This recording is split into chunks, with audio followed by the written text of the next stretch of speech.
Baik, selamat pagi dan Assalamualaikum warahmatullahi wabarakatuh.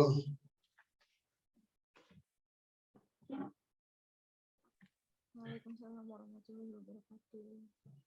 Ya, jadi ini kita masih online, tapi nanti menurut regulasi katanya 40% offline dan boleh 60% online. Jadi ini pertemuan kedua, kita masih online, tapi nanti kita akan offline ya. Jadi kita akan mengikuti regulasi itu dan sesuai dengan judul mata kuliah adalah model pemberdayaan ya. Dan sebelum teman-teman mengerti apa itu varian-varian model pemberdayaan, maka mungkin kita perlu ke teori pemberdayaan dulu ya, agar lebih ini kayak semacam pengetahuan awal ya tentang pemberdayaan itu seperti apa ya. Karena ada beberapa model pemberdayaan ya, nanti ada PAR, ada ABCD, ada CBBR, ada PMC, dan ada pemberdayaan 4D ya. Nah, untuk ke arah itu, sebelum kita ke model yang lebih spesifik, kita ingin ke teori pemberdayaan ya. Ada sebuah teori pemberdayaan yang disebut dengan pemberdayaan deliberatif ya. Nah, mungkin pemberdayaan ini penting ya, karena sekarang ini hampir tema-tema pembangunan lebih diarahkan ke pemberdayaan. Nah, kita ingin mengerti apa sih elemen penting dari pemberdayaan itu ya. Jadi ini adalah elemen penting dari pemberdayaan. Jadi pemberdayaan itu ada fasilitator ya. Jadi kalau pembangunan itu lebih pada donor ya, ada pendonor, ada yang memberi bantuan ya. Tetapi di pemberdayaan ini lebih menekankan pada pentingnya fasilitator. Nah, karena pemberdayaan ini adalah perubahan yang direncanakan, perubahan yang disengaja, perubahan yang di-setting lebih lebih terarah, terukur dan sistematis, maka di sini harus ada mitra ya. Ada mitra. Mitra ini adalah orang, kelompok, komunitas yang diberdayakan ya, itu mitra. Jadi mitra. Nah, nanti seperti apa kita mencari mitra ini sangat penting ya. Jadi nanti kita hari ini akan mencoba bagaimana cara mendapatkan mitra itu ya. Dan stakeholder ya. Stakeholder ini adalah pemangku kepentingan. Jadi di luar mitra itu adalah stakeholder ya. Jadi kalau kita misalnya melakukan pemberdayaan di sebuah kampung, di sebuah desa, atau di sebuah kelurahan, maka hanya ada 3 elemen penting di situ ya. Ada fasilitator. Fasilitator ini bisa dari mahasiswa, bisa dari dosen, bisa dari LSM ya. Atau ya kalau setahuku LSM ya, LSM dan kampus yang selama ini berperan sebagai fasilitator. Jadi di desa tadi, di kampung dan di perumahan, di kelurahan itu hanya ada 3 elemen ya, fasilitator sama mitra. Nah, mitra ini tidak mungkin ya kalau misalnya pemberdayaan itu satu kampung, itu nggak mungkin ya. Jadi itu mungkin KKN model lawas ya, model baula ya. KKN kuliah kerja nyata mahasiswa model tahun 80-an, 90-an itu tidak punya mitra yang terarah ya. Nah, untuk sekarang ini pemberdayaan harus fokus pada mitra ya. Mitra ini bisa individu, bisa kelompok, dan tidak banyak ya. Tidak banyak. Nah, jadi misalnya sekarang ada KKN, MBKM ya. Ini sebenarnya harus seperti ini, harus mencari mitra ya. Harus mencari mitra. Dan di luar mitra itu ya stakeholder ya. Pemangku kepentingan, itu bahasa terjemahannya, tapi artinya misalnya di luar mitra ya orang-orang yang punya kepentingan ya, yang punya kepentingan. Nah, ini penting untuk mengetahui ini karena beberapa pemberdayaan yang dilakukan oleh mahasiswa KKN itu tidak terarah ya. Kemarin itu ada temuan, jadi 15 orang, 15 mahasiswa melakukan pemberdayaan di sebuah desa. Di situ ternyata mahasiswa ini hanya mendapatkan satu mitra itu ya, hanya ada satu mitra ibu-ibu itu ya. Ketika divisi KKN itu meminta apa ya, semacam hasil dari pemberdayaan selama ini apa, maksudnya adalah produknya itu ya, produknya apa, dan kalaupun ada produk akan dibeli oleh divisi KKN waktu itu ya, akan dibeli oleh divisi KKN, tetapi ternyata kelompok itu tidak bisa menghadirkan produk ya, dengan alasan mitranya sakit. Jadi selama satu semester 15 orang mahasiswa, bayangkan ini selama satu semester 15 mahasiswa melakukan pemberdayaan di sebuah desa, tetapi mitranya cuma satu ya. Mitranya cuma satu dan sakit pula ya. Artinya ini adalah mungkin adalah teman-teman mahasiswa ini tidak paham ya apa itu pemberdayaannya, dan nggak mungkin mitra itu cuma satu ya, satu orang maksudnya gitu ya. Nah, jadi ada stakeholder juga, dan keberhasilan pemberdayaan tergantung pada 3 elemen ini ya. 3 elemen ini tergantung pada fasilitator, mitra, dan stakeholder. Nah, ini mungkin ada pertanyaan dulu ya, sebelum beralih ke slide yang lain. Ada pertanyaan?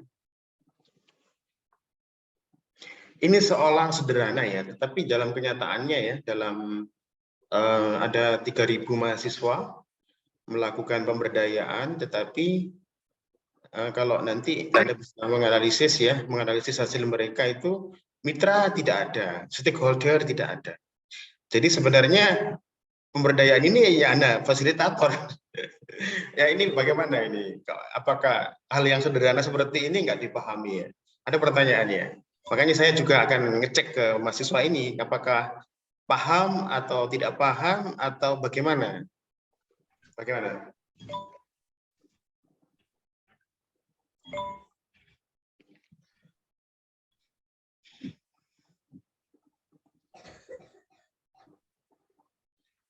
Paham dengan 3 elemen ini?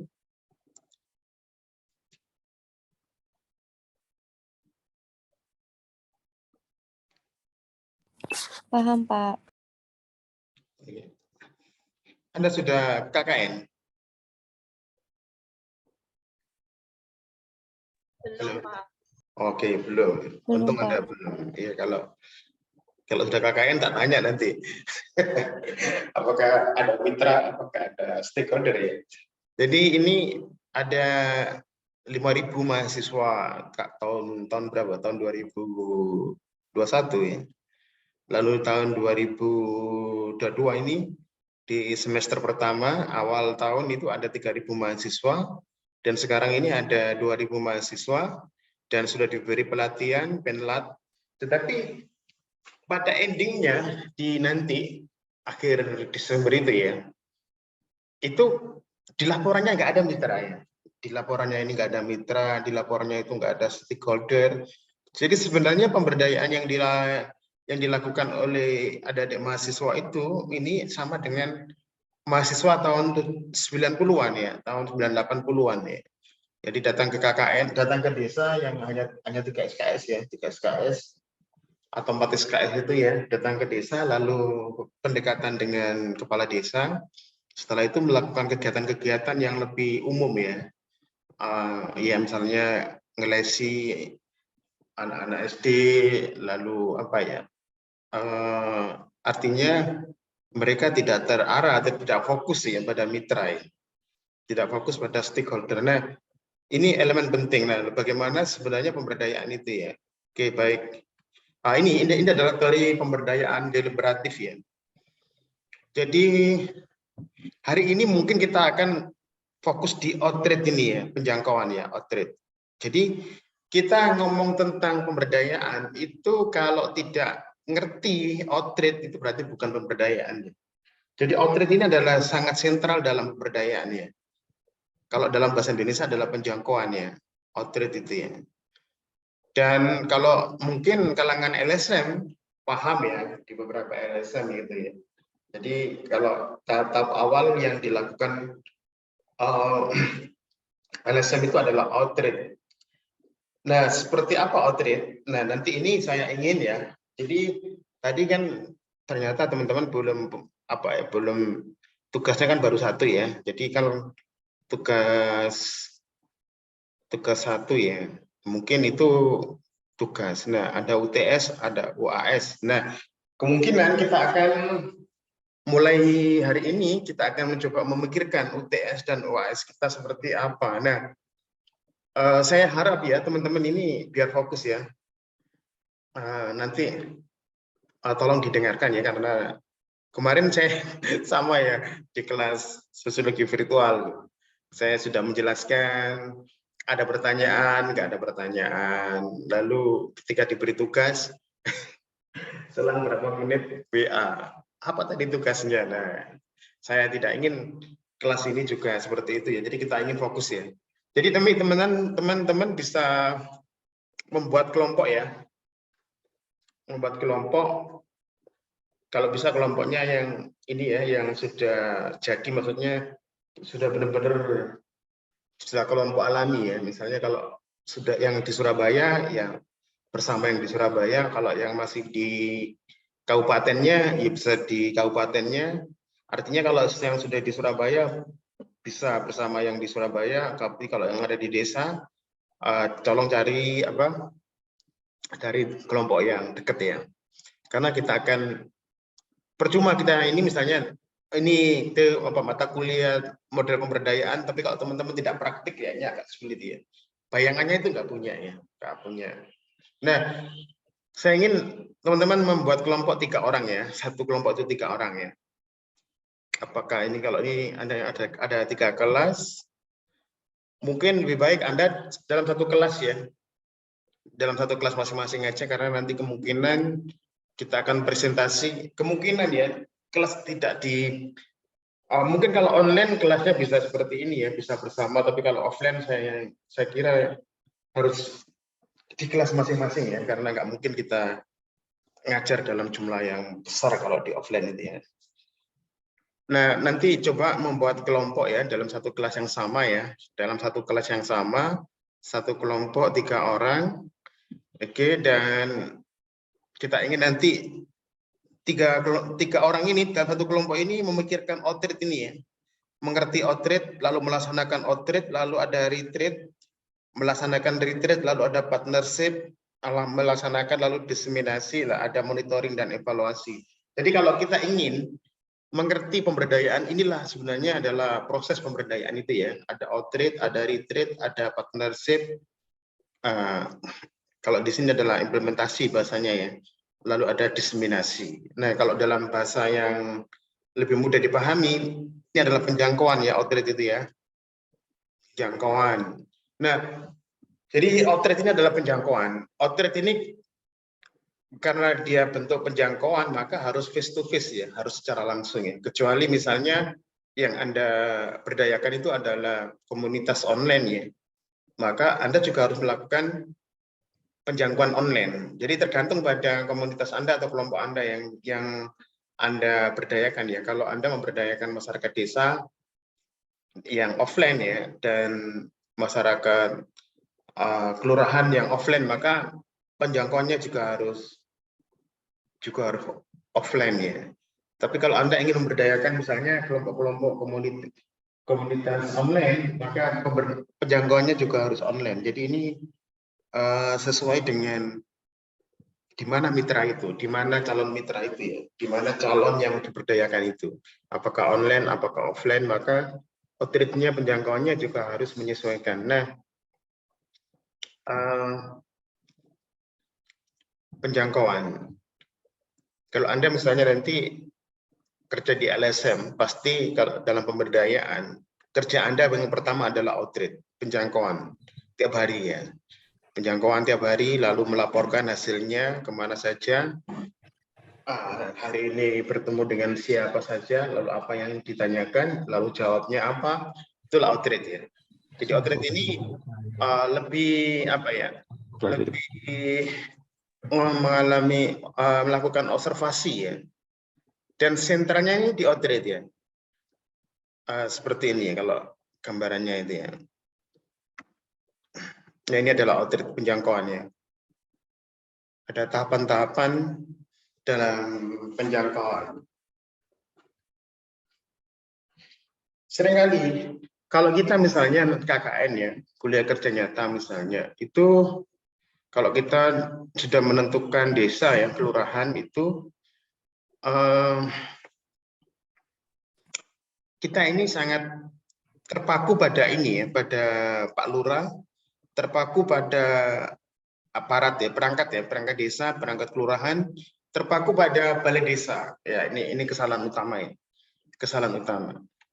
Kalau Anda hanya memberdayakan nanti, misalnya KKN hanya ruang lingkup kerja Anda itu hanya di balai desa, maka sebenarnya itu adalah kesalahan total. Karena apa? Karena seharusnya yang Anda berdayakan itu adalah kelompok-kelompok marginal ya, kelompok-kelompok orang miskin, kelompok-kelompok yang tertindas, bahasanya itu ya, secara sosiologis ya, miskin, tertindas, orang yang tidak mampu, orang yang apa ya, yang berkebutuhan khusus ya, berkebutuhan khusus gitu ya. Berkebutuhan khusus ini bisa secara fisik ya, dan juga bisa secara sosial ya.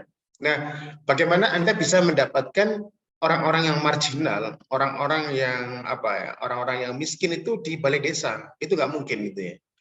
Apalagi Anda misalnya hanya mendasarkan pada keterangan dari Pak Kepala Desa atau Pak Lurah, atau keterangan dari perangkat-perangkat desa atau perangkat kelurahan. Misalnya nanti Anda akan disodorkan pada orang-orang yang dikenal oleh mereka ya. Anda hanya akan mendapati mereka yang mungkin keluarganya ya, keluarga mereka, atau yang paling klasik, paling klasik klise itu adalah Anda akan bertemu dengan Karang Taruna, Anda akan bertemu dengan PKK, ibu-ibu PKK, atau dampingan mereka, dampingan PKK atau dampingan Karang Taruna. Ini kayaknya sudah menjadi ciri khas ya. Saya pernah itu mencoba aja ya, saya pernah mencoba melakukan pendampingan waktu itu ya, jadi ada proyek PKM pendampingan. Nah, saya mencoba melakukan kelompok pendampingan pada masyarakat yang tergusur ya oleh pembangunan sebuah waduk ya. Jadi ada nanti di Jawa Timur itu ada waduk yang terpanjang di Asia. Nah, waduk ini ternyata menggeser satu duku ya, bukan satu desa ya, satu duku ya. Itu hanya ada beberapa ini ya, kepala keluarga ya yang kena itu ya. Dan kepala keluarga ini nanti kena ini kemungkinan memicu masalah karena kemungkinan akan direlokasi ya. Direlokasi oleh tanah berhutan, ini nggak salah waktu itu ya. Artinya pendampingan saya itu pada mitra itu ya. Mitra saya adalah orang-orang yang terkena penggusuran ya. Orang-orang yang terkena pembangunan waduk itu ya. Itu adalah mitra saya. Nah, waktu itu kami minta bantuan pada mahasiswa yang KKN waktu itu ya. KKN untuk dilingkan ke Pak Kepala Desa. Kebetulan Kepala Desanya waktu itu PJ ya.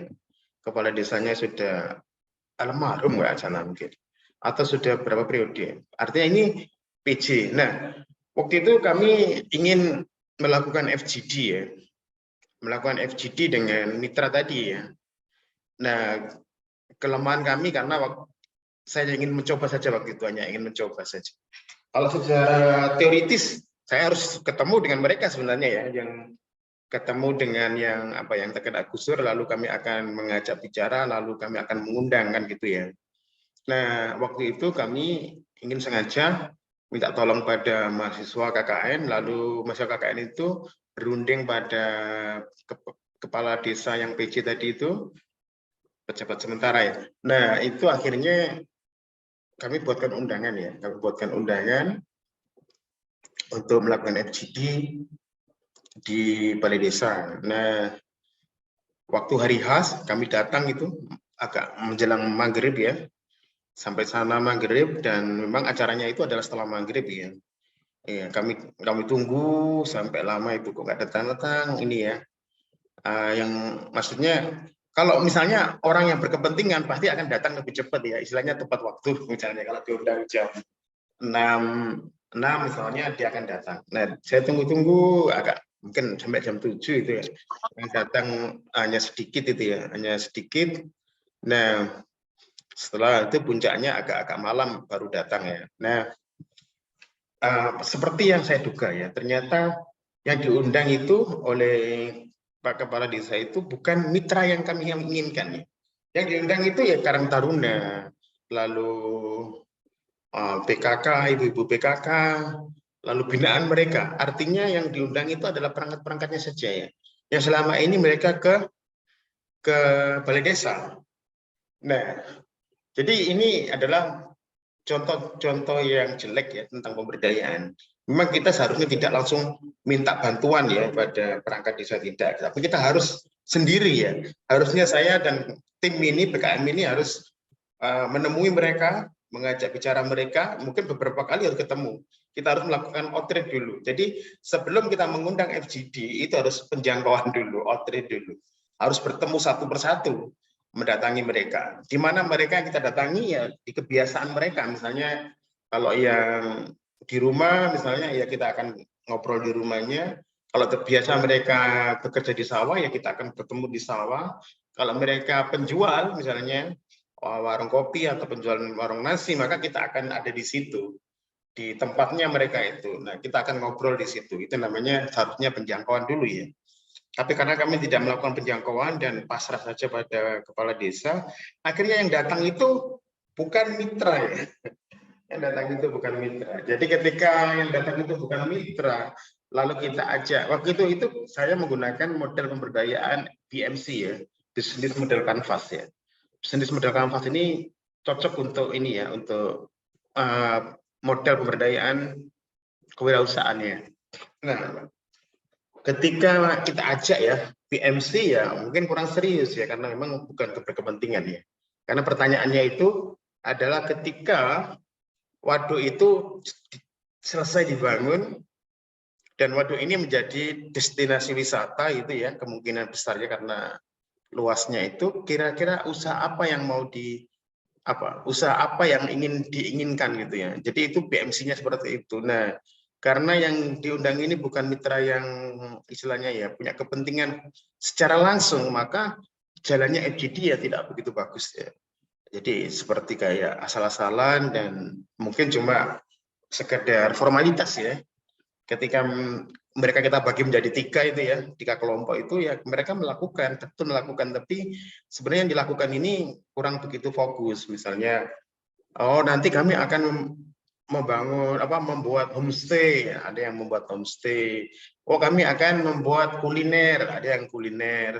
Lalu yang waktu itu kami akan membuat kayak oleh-oleh ya, pernak-pernik ketika naik.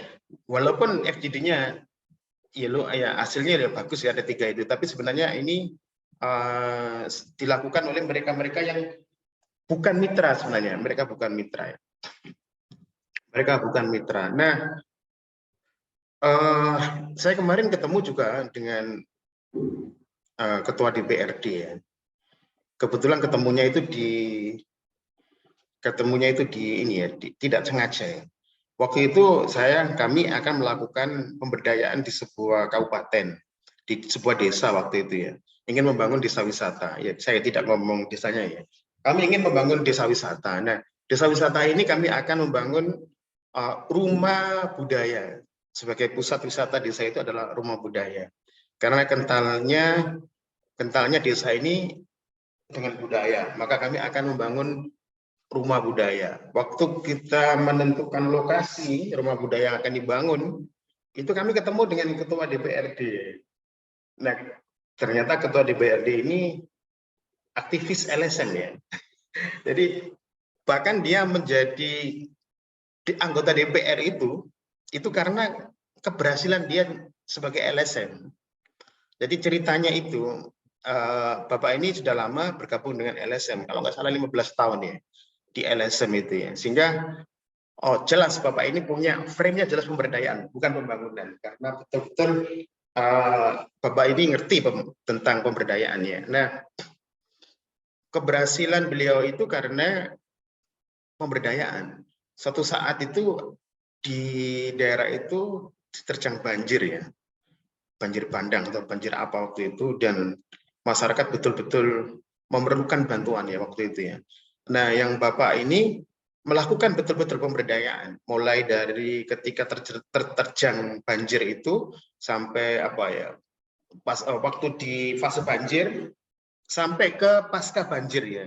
Jadi benar-benar Bapak ini melakukan pemberdayaan ya, pemulihan dari bawah itu ya. Nah, akhirnya beliau didorong oleh warga untuk mencalonkan DPR dan akhirnya menjadi DPR. Nah, kebetulan beliau sekarang menjadi ketua DPR. Nah, satu hal yang masih ingat ya, dialog itu adalah karena beliau dari LSM dan mengerti memang pemberdayaan, beliau pesan pada waktu itu Pak Carik ya, pesan dan pada kami semua.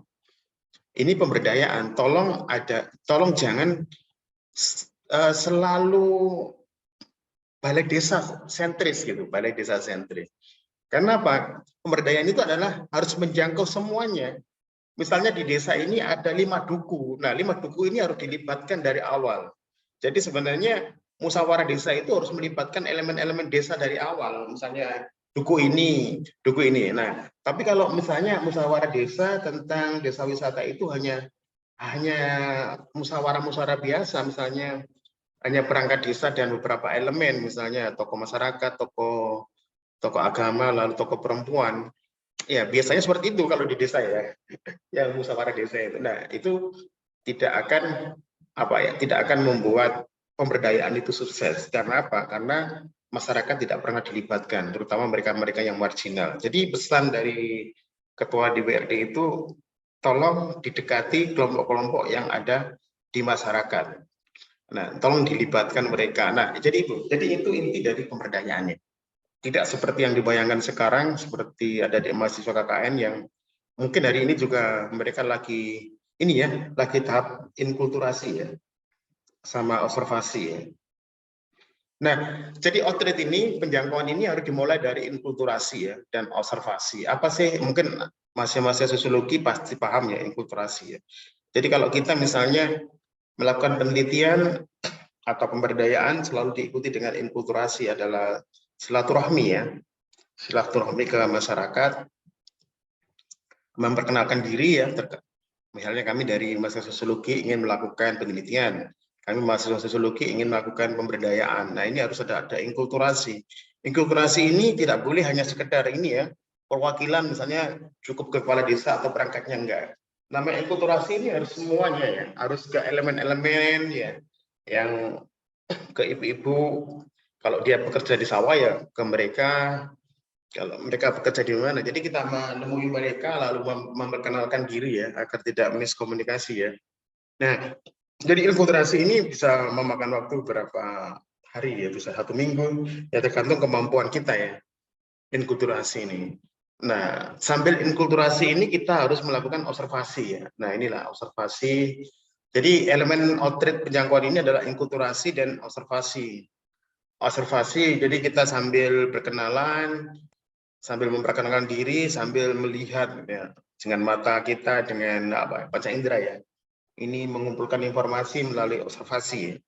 Jadi kita berbincang-bincang ya, inkulturasi itu ya, berbincang-bincang, memperkenalkan diri, tapi panca indera kita ini mengumpulkan data ya, observasi ini. Jadi observasi itu adalah mengumpulkan data tanpa bertanya ya.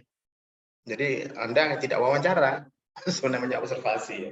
Kalau inkulturasinya, Anda boleh ngomong-ngomong, boleh memperkenalkan, nah, tapi observasi ini adalah kita mengumpulkan data dari mata kita, dari pendengaran kita, ya dari yang kita lihat ya, itu observasi. Dan ini membutuhkan waktu lama ya.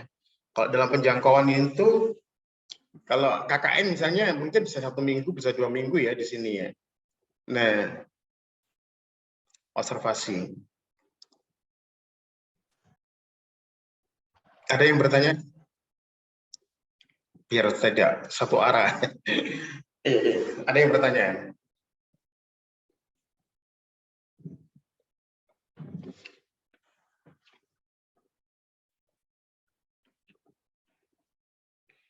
Nggak ada pertanyaan? Belum, Pak. Oke, belum. Observasi. Iya, dulu waktu saya kerja di LSM ya, sebelum jadi dosen di Indonesia, inkulturasi ini bisa beberapa bulan ya, bersamaan dengan observasi ya, tidak hanya mingguan, tapi bisa berbulan-bulan ya. Tergantung pada wilayah kita, besarnya wilayah ya, atau kesulitan wilayah. Jadi tergantung luasnya wilayah dan tergantung kesukarannya ya. Misalnya ketika kita melakukan pemberdayaan PSK itu ya, itu juga agak sulit ya. Tergantung pada ininya ya, pada bukan masalah luasnya wilayah enggak, tetapi pada level prostitusinya itu ya, lokalisasinya itu. Semakin lokalisasi itu semakin elit ya, semakin sulit ya. Semakin sulit. Semakin misalnya wisma juga agak sulit. Nah, baru mungkin yang bukan wisma ya, kelas-kelas yang tidak wisma itu lebih mudah ya. Tapi juga sulit juga. Artinya tergantung medannya ini ya.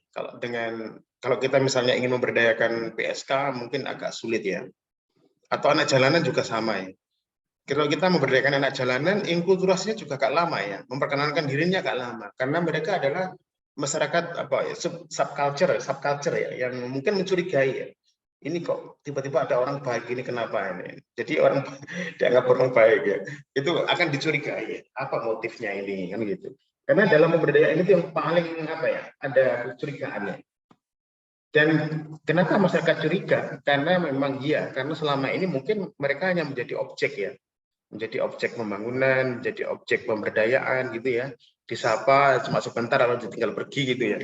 Nah, ini seringkali ya. Jadi kenapa banyak pemberdayaan yang gagal itu ya, karena mereka adalah masyarakat yang hidup ya, masyarakat yang hidup yang selama ini mungkin kena PHP ya oleh kelompok-kelompok yang lain ya.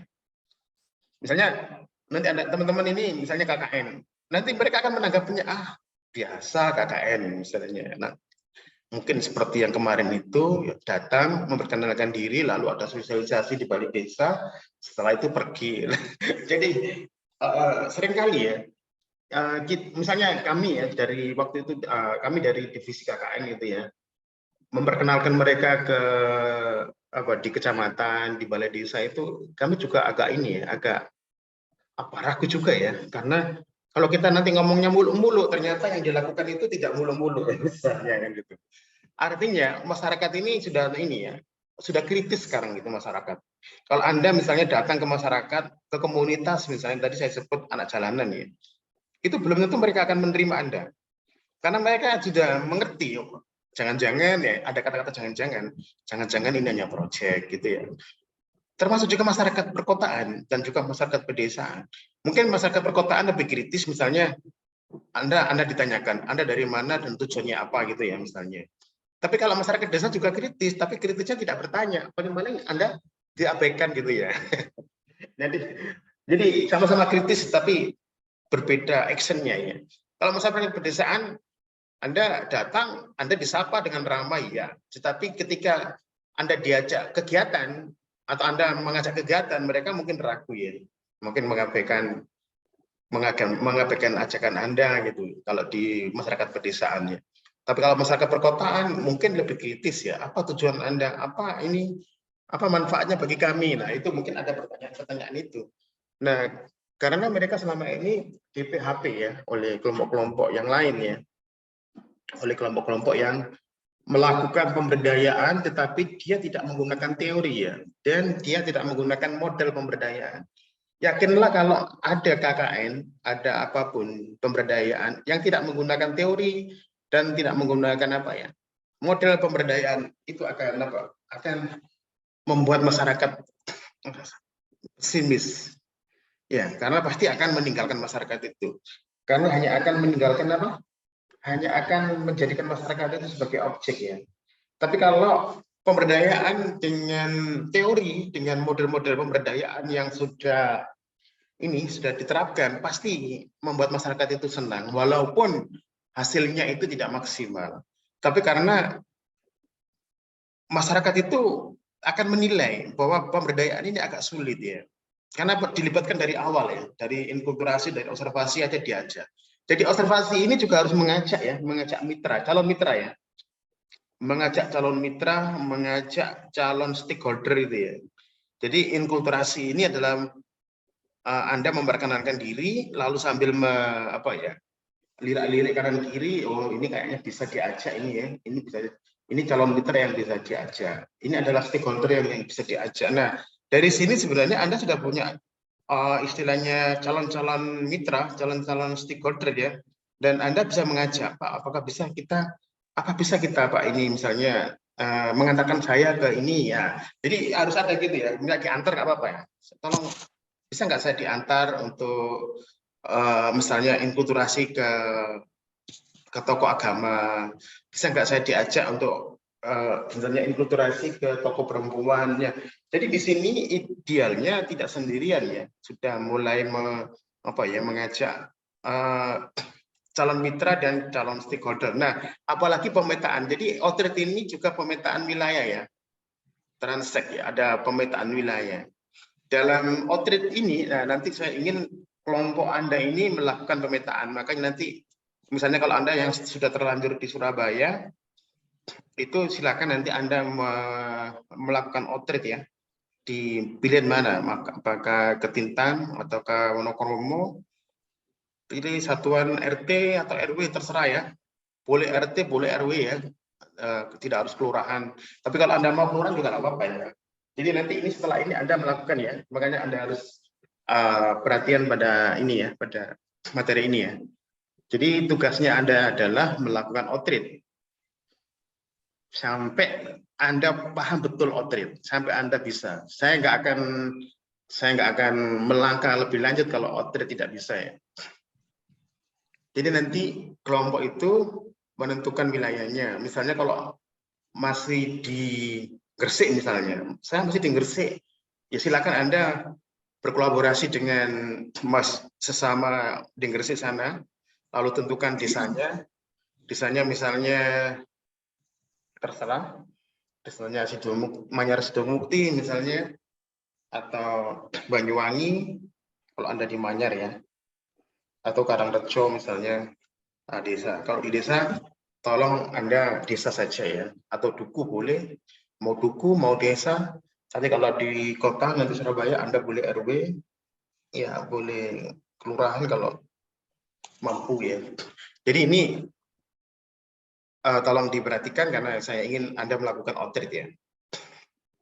Pemetaan wilayah. Pemetaan wilayah ini seharusnya tidak hanya fasilitator ya, tapi juga dengan mitra ya, dengan stakeholder ya, mengajak gitu ya, mengajak sekaligus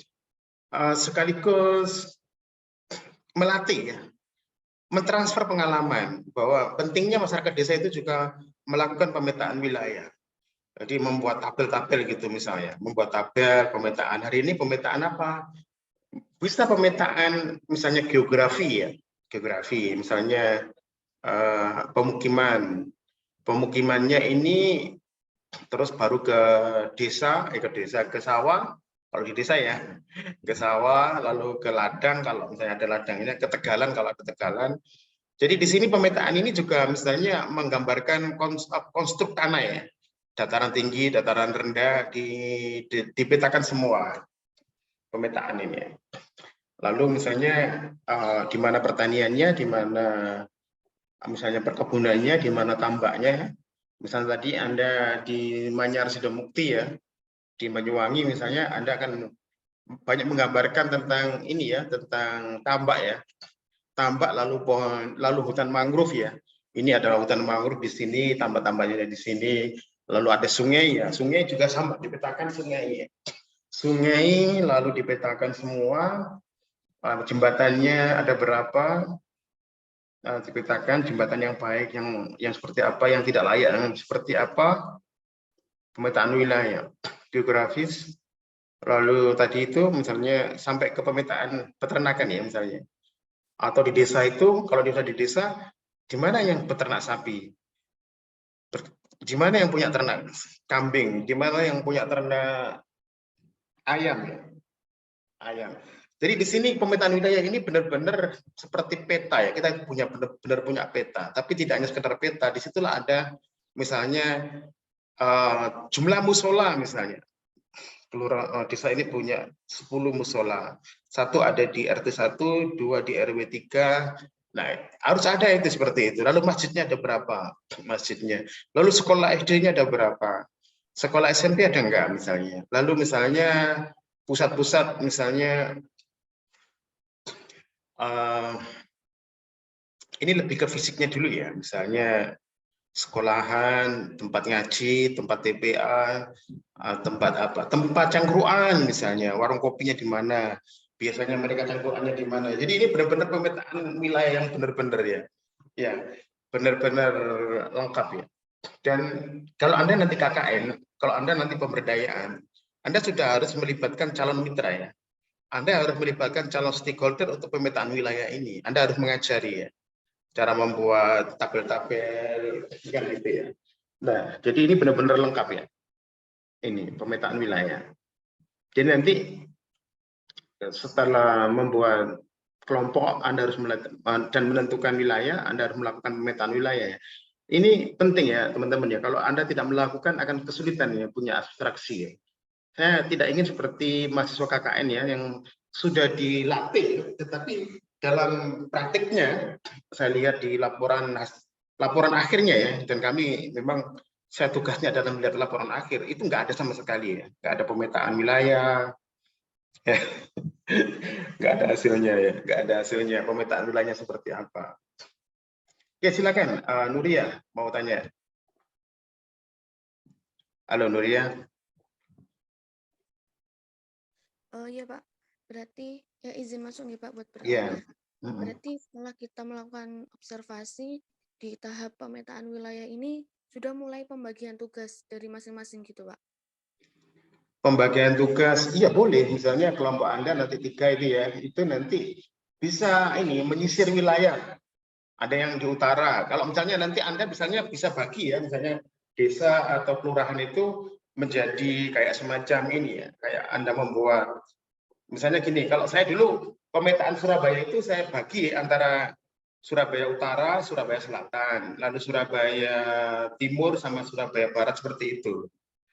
Nuria. Jadi nanti Anda bisa misalnya ini tugasnya menyisir ke wilayah ini tugasnya menyisir ke wilayah ini. Mungkin gitu.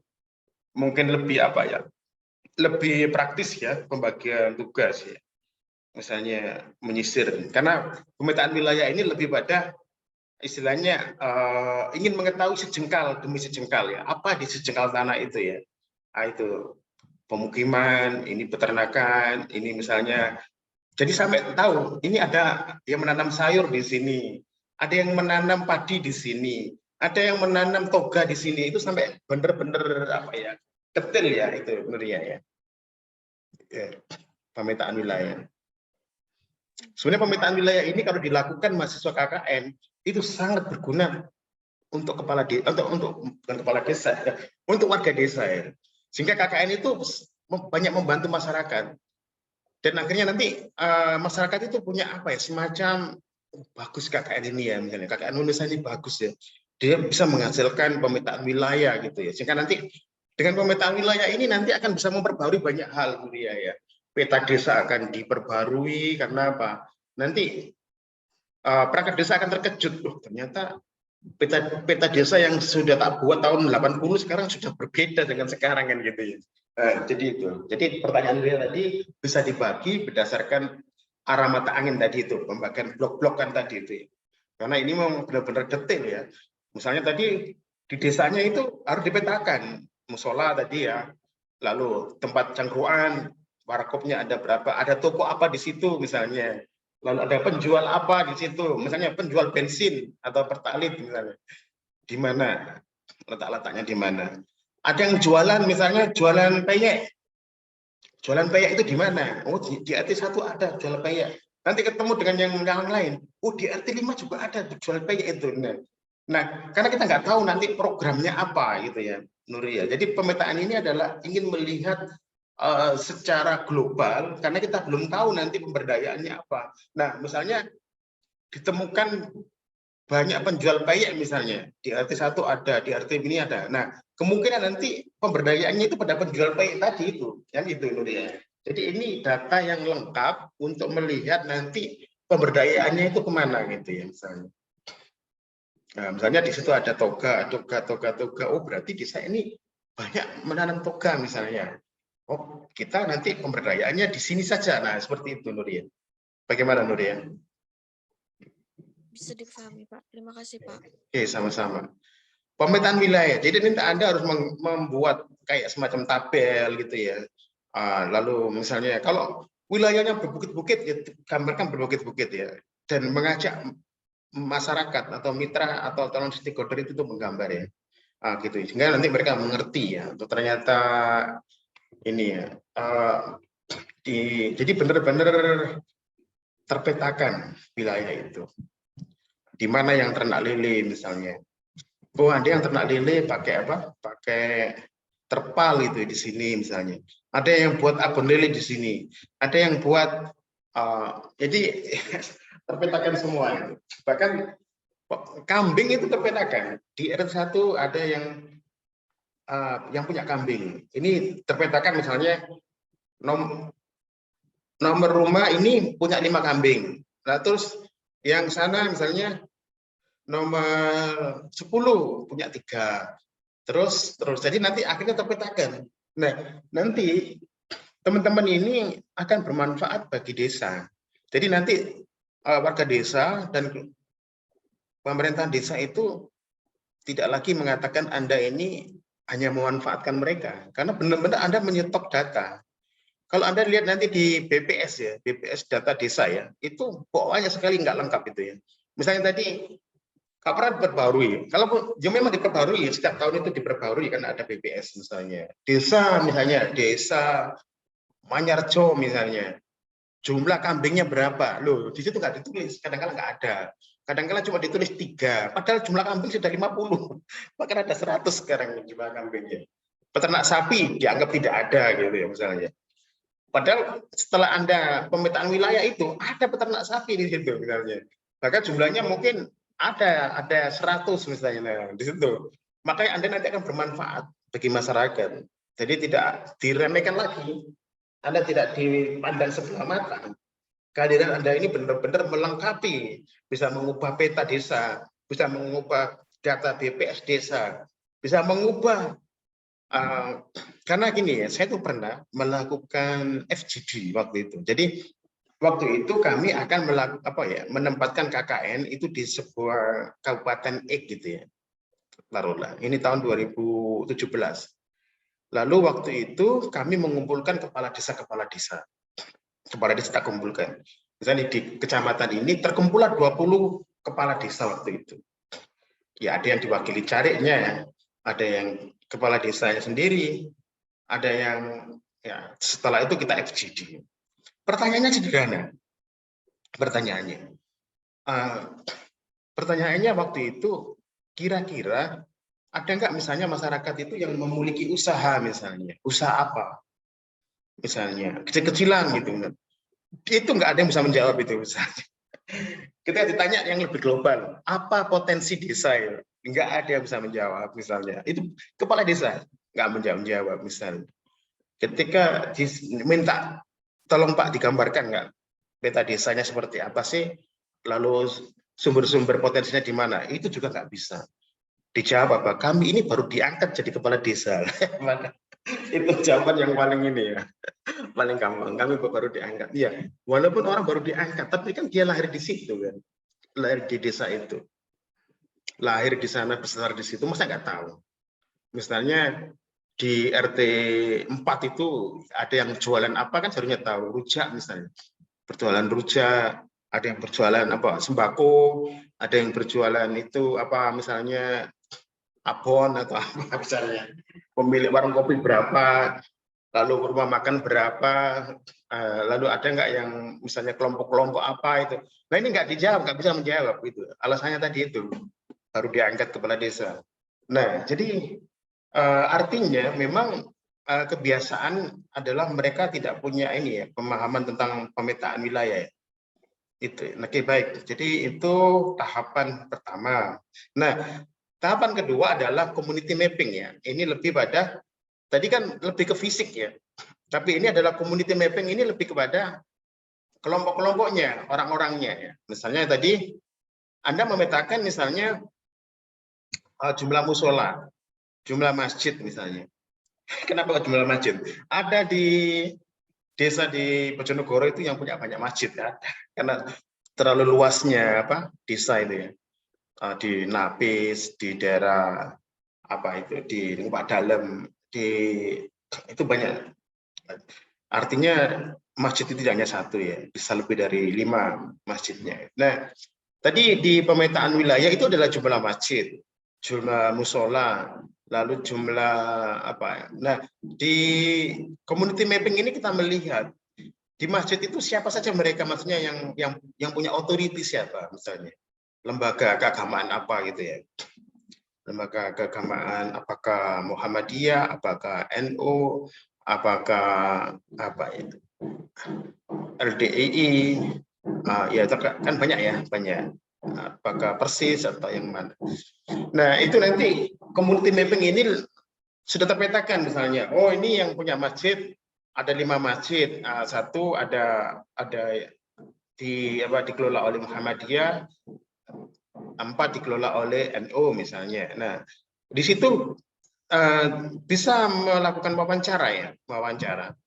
Ini di sini sudah mulai melakukan wawancara ya, juga orang-orang ke tokoh Muhammadiyahnya, pengurus masjidnya itu, atau ke tokoh-tokoh NU-nya, pengurus masjidnya itu, lalu diajak bicara.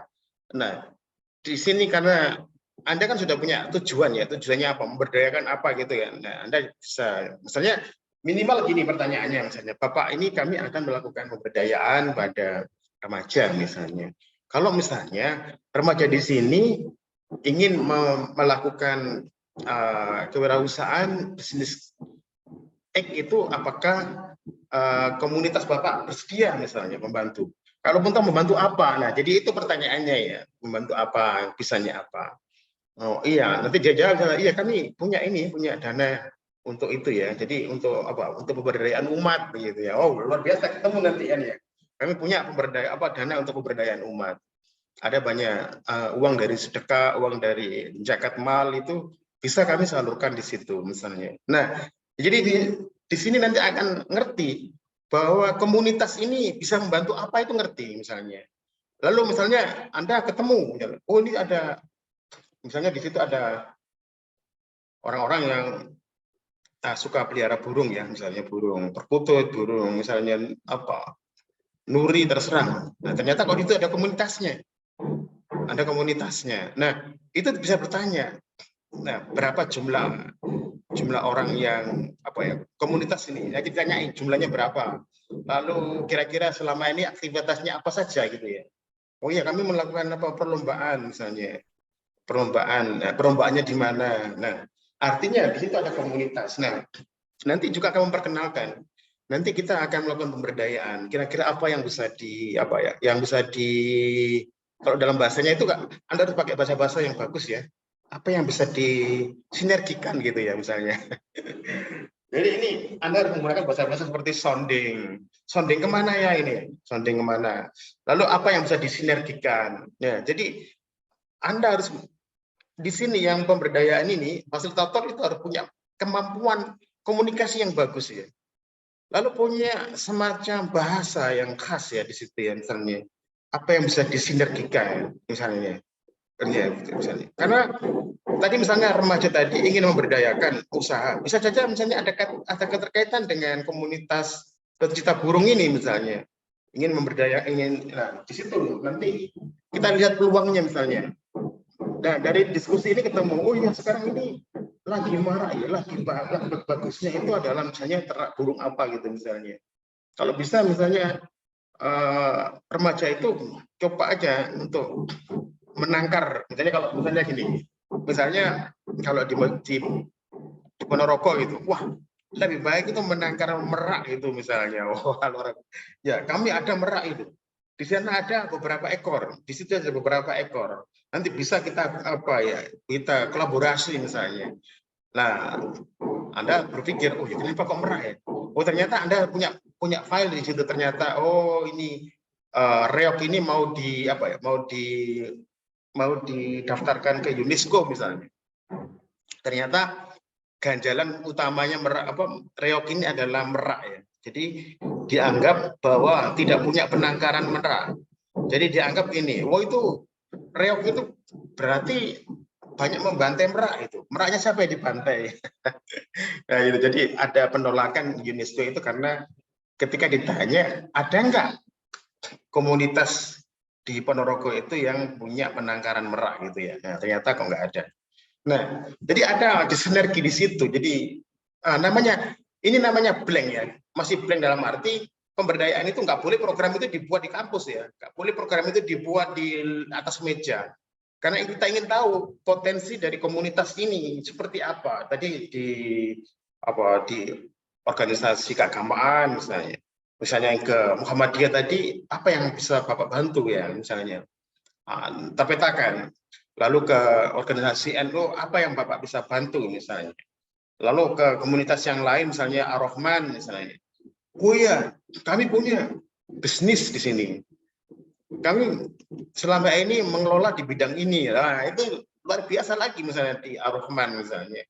Misalnya Ar-Rahman di situ adalah ternyata kami lama mengembangkan pemberdayaan ini. Bahkan kami sekarang ada di sini posisinya misalnya. Kami ini lagi mengembangkan bisnis sosial. Nah, bisnis.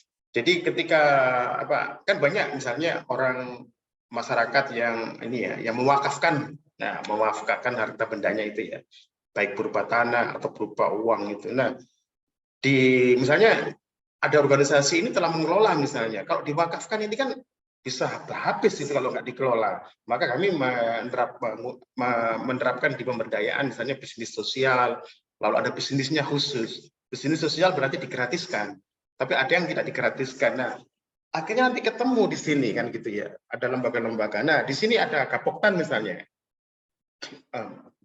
pengusaha petani, lalu diskusi di situ apa yang bisa dijoinkan, lalu nah tapi kita harus menggunakan bahasa-bahasa yang lebih jangan ini ya, jangan menggurui ya, lebih ingin mengerti understanding-nya ini, misalnya perannya apa, lalu kiprahnya apa selama ini Gapoktan, lalu apa yang dilakukan, prestasinya apa.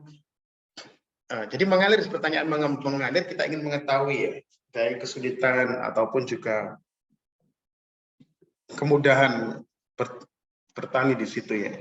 Nah, jadi community mapping ini harus benar-benar detail ya. Di situ ada apa saja, ada usaha apa saja. Oke, ada pertanyaan. Community mapping.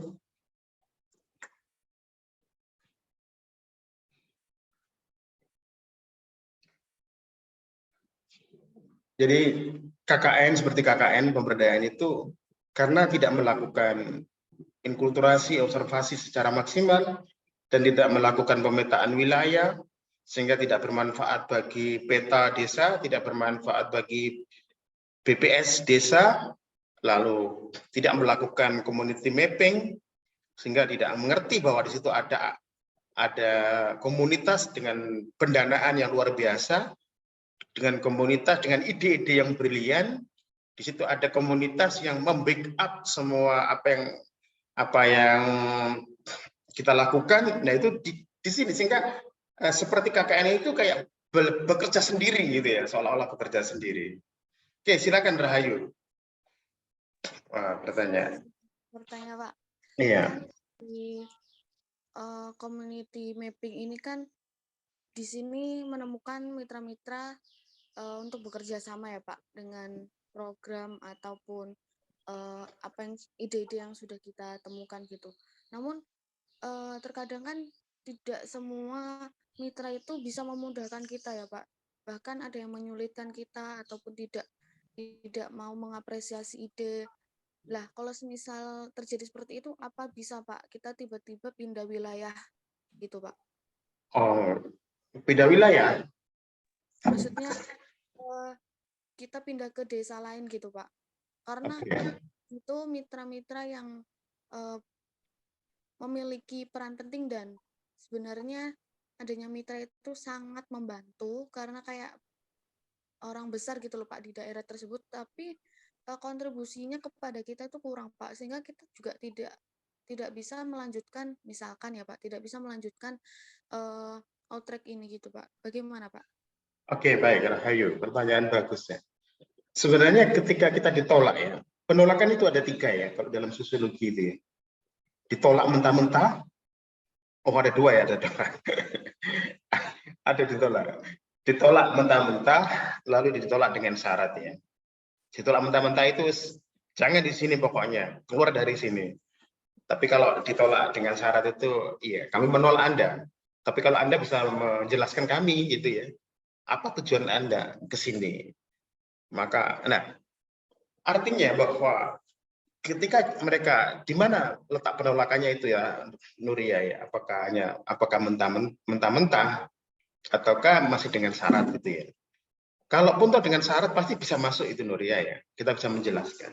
Kalaupun toh mentah-mentah, nah kita sebagai sosiolog gitu ya, sebagai ngerti kenapa kok mereka, karena gini Nuria tadi ya, kenapa ada stakeholder mitra? Sebenarnya di komunitas itu kan ada community mapping. Ini kan banyak komunitas, banyak calon stakeholder. Tidak tunggal. Ini mitra itu tidak tunggal, stakeholder tidak tunggal. Makanya kenapa kita melakukan community mapping ke semua di wilayah itu? Karena mungkin ada yang menolak, ada yang menerima. Itu pasti Nuria. Jadi jangan tinggalkan wilayah itu. Jangan beralih ke desa lain. Tetap di situ. Nah, karena ini adalah semacam bukan hambatan menurut saya, itu hanya tantangan ya, hanya tantangan saja. Pertama, kenapa Anda ditolak? Paling-paling mereka penjelasannya, maka Anda di sini nanti akan menggunakan, kalau Anda sosiologi akan menggunakan discourse analisis ya, discourse analisis. Kira-kira penolakannya ini mentah-mentah atau dengan syarat. Kalaupun mentah-mentah ini apa akarnya, penyebabnya apa gitu misalnya. Nah, di situ Anda harus menggunakan discourse analisis ini. Nah, makanya fasilitator di sini bukanlah fasilitator yang tanpa ilmu ya. Mereka sudah dibekali dengan etnografi, ya gitu ya. Jadi ini melibatkan ilmu etnografi, ini melibatkan ilmu discourse analisis, ini melibatkan, nah makanya kenapa dalam penjangkauan, dalam pemberdayaan itu yang paling pertama adalah melakukan riset ya, observasi ini ya, itu menggunakan riset. Dengan kemampuan Anda pakai etnografi, kalau Anda dari etnografi, pintar etnografi, pakailah etnografi. Kalau Anda pintar fenomenologi, gunakanlah fenomenologi. Kalau Anda pintar discourse analisis, gunakanlah discourse analisis. Nah, sehingga nanti Anda bisa peka terhadap orang. Oh, ini kayak menolak. Nah, kalau menolak, ya ditinggalkan saja itu, Nuria ya. Mitra yang menolak ditinggalkan. Stakeholder yang menolak ditinggalkan. Kan masih banyak mitra. Kan masih banyak stakeholder yang lain. Itu, Nuria ya. Ya, kan di sini kan kita masih menimbang-nimbang mana yang bisa dijadikan mitra, mana yang bisa dijadikan stakeholder. Ini belum final, Nuria. Ini masih kita mencari. Stakeholder itu pasti banyak, itu ada ribuan stakeholder di desa itu. Mitra ada ribuan juga. Nah, makanya nanti kita akan mencari yang mitra yang benar-benar bisa diajak kerjasama. Bukan desanya yang kita pindah. Kita cari mitra yang bisa diajak bersama di dalam desa itu. Kita akan mencari stakeholder yang bisa diajak kerjasama. Misalnya tadi itu, organisasi keagamaan. Organisasi keagamaan yang satu misalnya, oh mohon maaf kami tidak bisa membantu. Mohon maaf misalnya. Ya nggak apa-apa. Tapi walaupun gitu, Anda tetap harus misalnya lain hari ke situ ya. Lain hari ke situ misalnya. Atau mohon maaf, Bapak nggak ada. Loh, kenapa Bapak nggak ada? Bapak lagi sakit. Wah, sakit. Sakit di rumah sakit mana? Anda harus datang ke sana, ke rumah sakit. Walaupun Anda hari kemarin ditolak itu ya, Anda datangi. Sakit apa Pak? Misalnya. Oh, sakit. Nah, setelah sembuh, Anda datang lagi itu. Bagaimana Pak? Apakah Bapak tetap berpendirian? Oh, enggak Pak. Saya kemarin itu memang agak ragu pada Anda misalnya. Nah, jadi gini, jadi itu namanya ini pendekatan pakai ilmu ya, pakai metodologi sehingga harus dilihat, harus sering juga komunikasi, sering interaksi, kenapa menolak, kenapa ini ya. Ini Nuria, saya punya pengalaman Nuria ya. Pengalaman. Jadi ada sebuah LSM yang ingin masuk ke dalam wilayah X. Wilayah X ini adalah prostitusi ya. Dan memang waktu itu lagi gencar-gencarnya masalah HIV/AIDS sehingga prostitusi ini sangat sepi pengunjung, sepi pengunjung. Nah, tiba-tiba ada LSM, di situ. Nah, LSM ini dapat proyek ya dari lembaga internasional dan memang dapat proyek besar waktu itu ya. Nah, ingin masuk itu jadi ditolak itu Nur ya, ditolak itu. Bahkan mungkin bertahun-tahun ya, 1 tahun ditolak itu masuk itu. Tapi kita tetap ingin apa? Ingin masuk ya, ingin masuk. Maka kita akan cari. Nah, kebetulan kalau Anda misalnya dari sosiologi misalnya, ini mana dari sosiologi ya. Anda sosiologi, Anda bisa menggunakan teori-teori sosiologi, teorinya Foucault gitu. Bahwa siapa sih yang punya pengaruh di desa ini? Siapa sih punya pengaruh di wilayah ini? Yang punya pengaruh itu tidak harus yang lembaga formal, bisa informal. Nah, jadi itu. Nah, maka disinilah banyak pendekatan-pendekatan itu ya. Kadang-kala ini akan tergantung pada disiplin ilmu ya. Misalnya dari ilmu politik misalnya, dia akan menggunakan pendekatan mungkin top down ya. Misalnya lihat. Ada yang dari disiplin ilmu antropologi misalnya, dia akan menggunakan pendekatan-pendekatan populis misalnya, lebih menemui orang-orang person-person. Nah, tapi yang dari ilmu politik mungkin lebih ke kelembagaan, menemui ketua RT, menemui ketua RW, kepala dusun, kelembagaan. Mungkin yang dari antropologi misalnya lebih ke arah person-person, mengenal secara persen-persen individu. Nah, yang dari sosiologi misalnya dengan teorinya Foucault itu misalnya, wah ini kita akan cari orang yang berpengaruh. Ini siapa yang berpengaruh di sini ya? Siapa yang didengar di sini? Siapa yang kata-katanya benar-benar punya karismatik gitu. Nah, jadi di situ perlu pendekatan Nuria ya. Jadi jangan pindah dulu ya. Ada banyak pendekatan di sini. Dalam pemberdayaan ini, outreach ini itu sangat dipengaruhi oleh metodologi. Metodologi kita apa? Etnografi, fenomenologi, etnometodologi, atau discourse analysis. Nah, dan sangat dipengaruhi oleh teori kita. Misalnya, Anda teorinya sosiologi apa? Anda menggunakan analisis sosial map misalnya. Anda menggunakan teorinya Bourdieu misalnya. Misalnya symbolic power. Ada orang yang belum tentu yang punya power itu orang-orang yang memegang kekuasaan, belum tentu misalnya. Nah di situ Nuria. Makanya di sini pemberdayaan itu bukanlah kerja fisik ya, tapi benar-benar kerja intelektual. Oke, terima kasih Nuria. Ada lagi yang bertanya? Terima kasih Pak Jeki. Sama-sama. Ini tadi saya contohkan ya. Jadi waktu itu ada yang dari antropologi, waktu itu ada yang dari politik, ada yang dari sosiologi. Pendekatannya berbeda-beda. LSM ini ditolak ya. LSM ini ditolak. Ada yang dari kesehatan masyarakat waktu itu. Yang dari politik tadi ya, dia pendekatan kelembagaan ya misalnya. Kita temui kepala desa, kita ketemui Pak Lurah, kita ketemui Pak RT RW. Kita membuat kesepakatan gitu ya. Tapi dari teman-teman antropologi, dia outreach, dia lebih ke arah ketemu dengan PSK, lalu ngobrol gitu ya. Akhirnya dia benar-benar kenal dekat dengan beberapa PSK. Saya kenal dengan PSK itu akrab itu. Dan yang politik tadi akrab dengan dengan ketua RT RW itulah benar-benar akrab ya.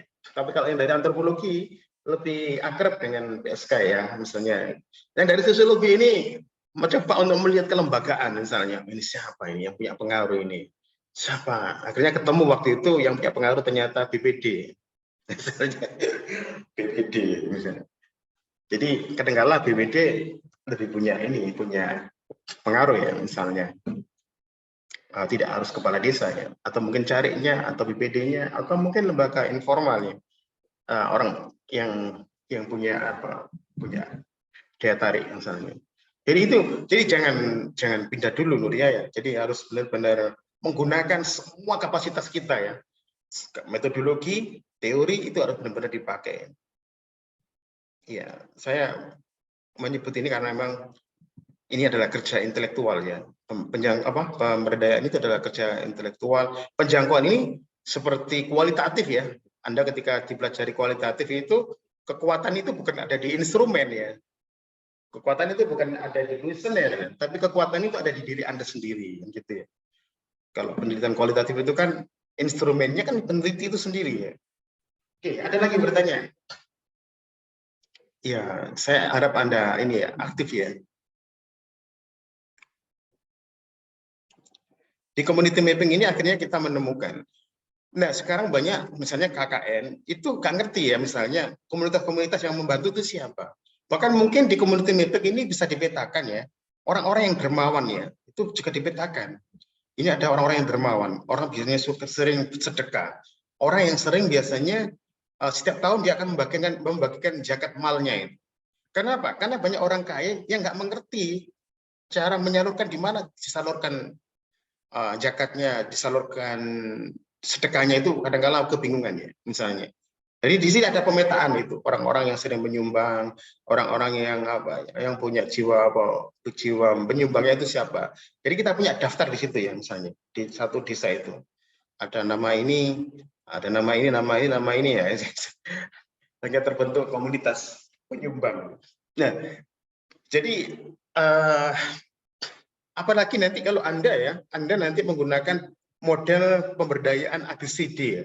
Kalau ABCD ini jelas community mapping ini harus semua di mapping ya, semua dipetakan. Karena menurut pendekatan ABCD, model ABCD tidak ada yang sia-sia di muka bumi itu ya.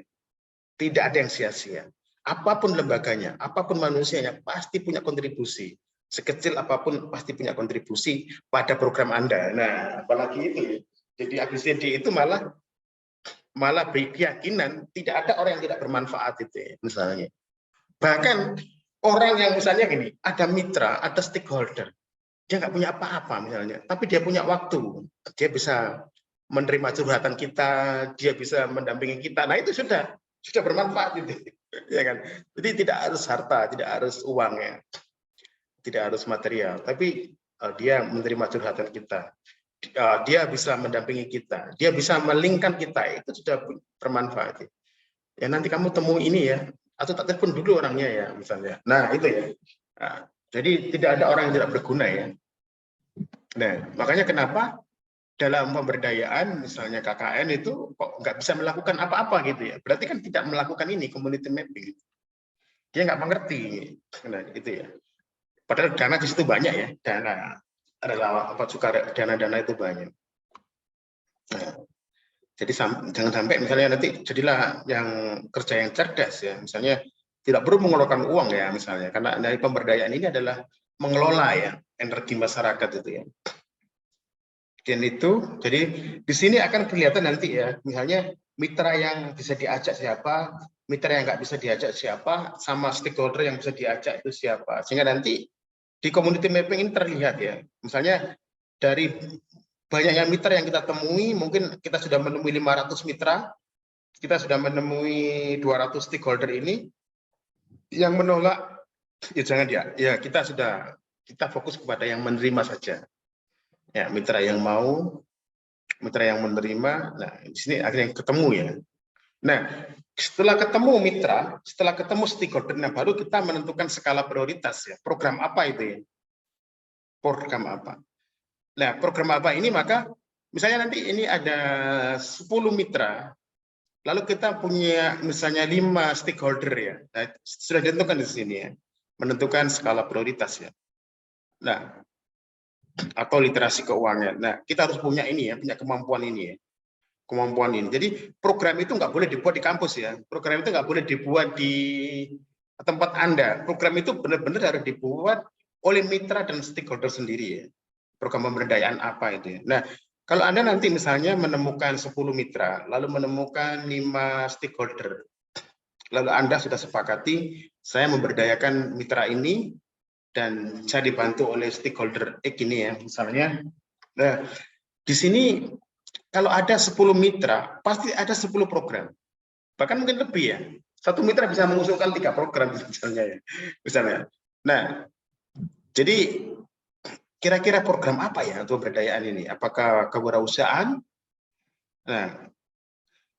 Nah, misalnya 5 mitra menawarkan kewirausahaan.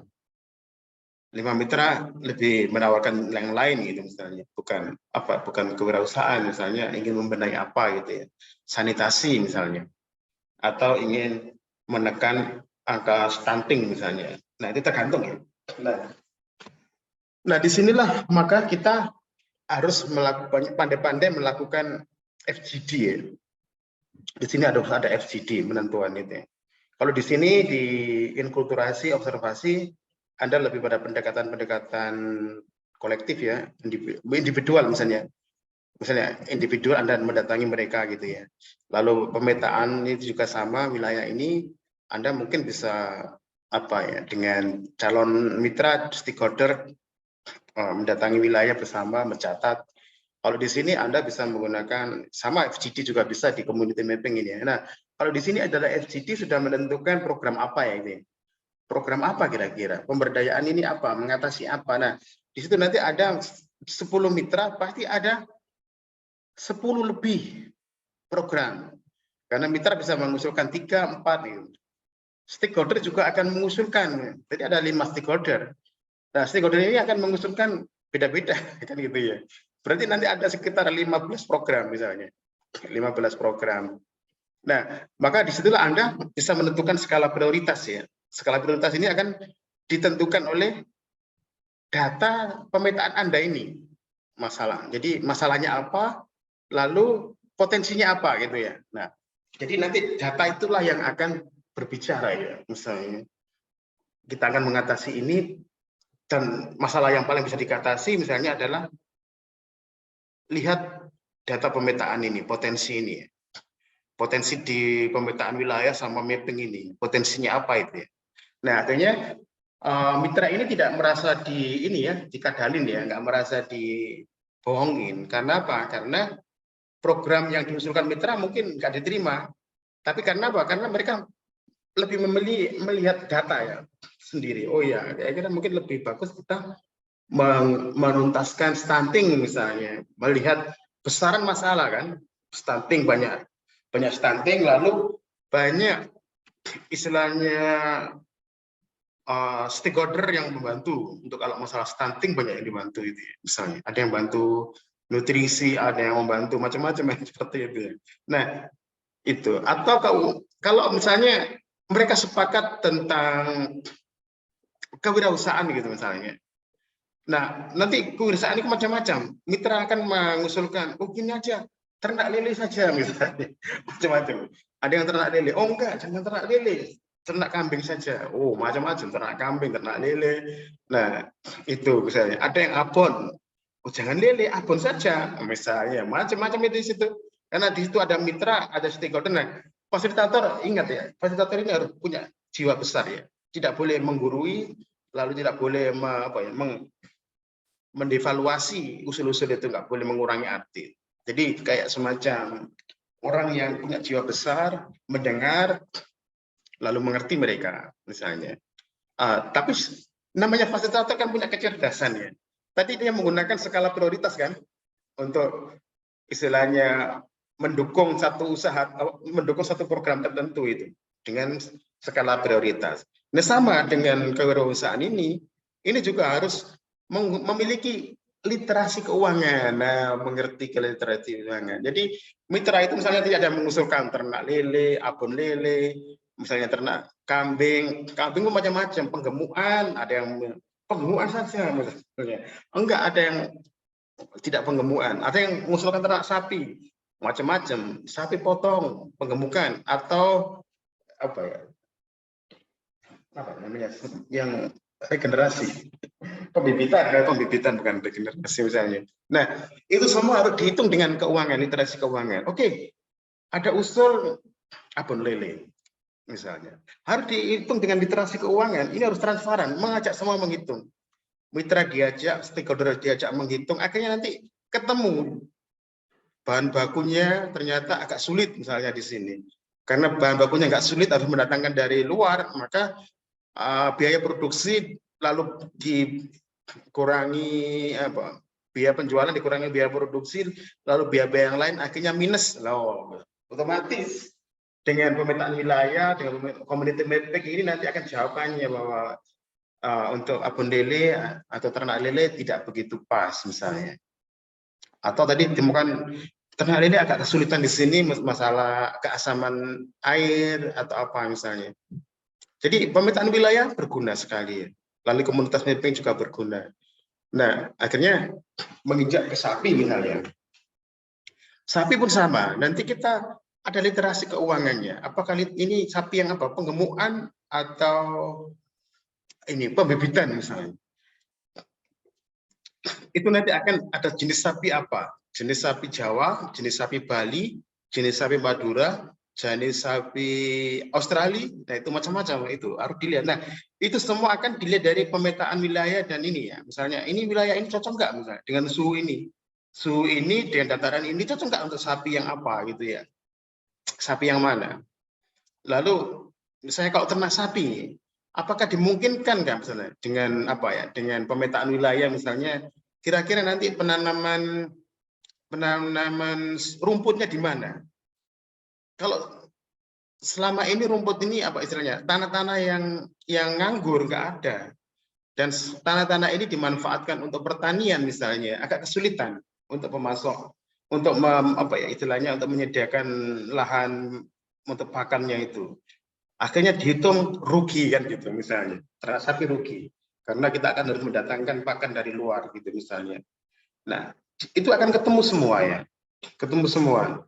Akhirnya nanti sampai ke usaha yang bisa dimungkinkan apa yang kira-kira untung gitu ya. Nah, tapi itu semua harus mitra dan stakeholder yang menentukan. Fasilitator hanya memiliki tekniknya saja ya. Punya ilmunya untuk menentukan literasi keuangan ini kan gitu. Dan kalau fasilitator ini misalnya tidak bisa, ya harus mendatangkan orang lain ya, mendatangkan orang lain yang ahli ya.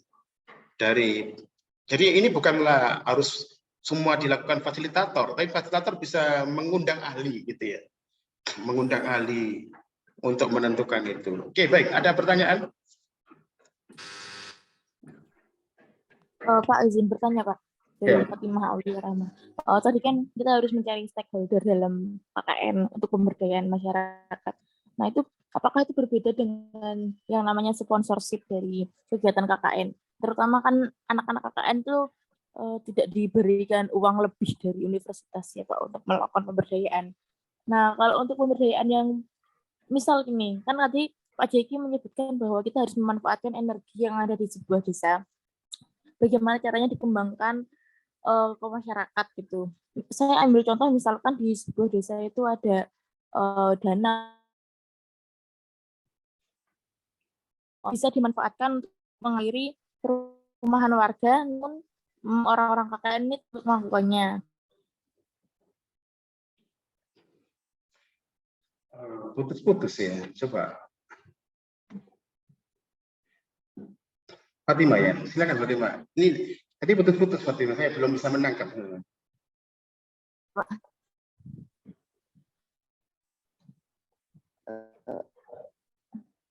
Ya, halo. Saya ulang ya Pak ya. Jadi kan tadi kan pertanyaannya mau seputar KKN itu.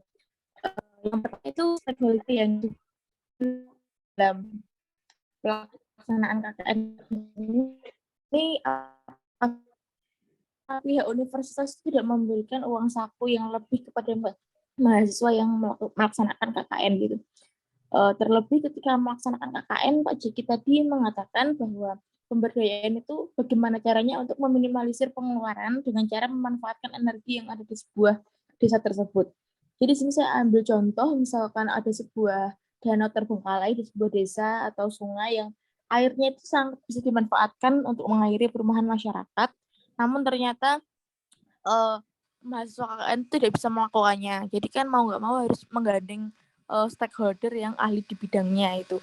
Itu kan juga nanti akan memerlukan biaya ya Pak ya. Jadi caranya untuk agar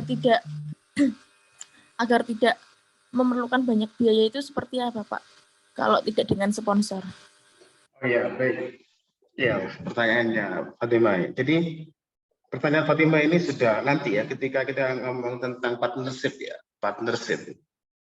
Kita ngomong ini masih mitra, masih stakeholder ya, tapi nggak apa-apa ya. Mungkin pertanyaannya terlalu satu langkah di depan Fatimah.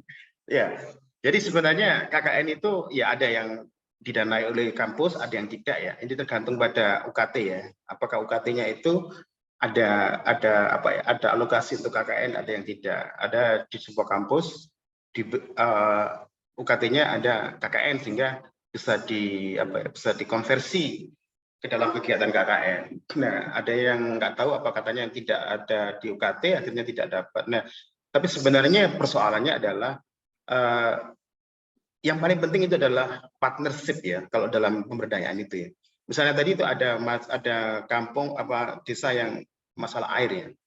Nah, nanti di partnership ya Fatima, di partnership itu nanti ada namanya bisa melakukan 3 hal, ada kerjasama, ada koordinasi ya. Paling rendah itu koordinasi ya.